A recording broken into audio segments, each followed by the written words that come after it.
toto je o Pythagorovej vete, to nám odotázne. Teraz nám vyprávění o algoritmickom obchodovaní, alebo prečo nás bohatí vždy okradnú. Prosím vás, privítajte Marek Vožda.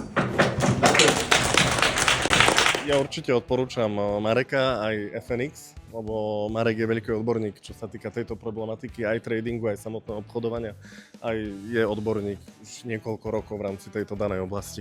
Čiže veľmi odporúčam.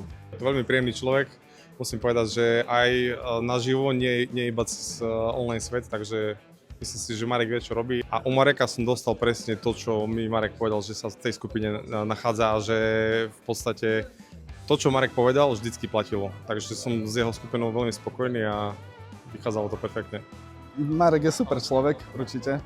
Ide z neho vždy energia a to, jak on rozpráva o tých trhoch, jak bežný človek, keď ho počúva, tak stráti nič už po pár sekundách.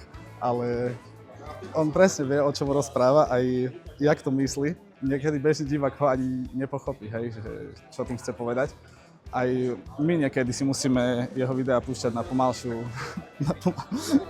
pomalšiu onu, lebo ho nerozumieme. Ale aby sme to pochopili, tak už to potom, už to lepšie chápeme, keď si ho pustíme na pomalšiu rýchlosť.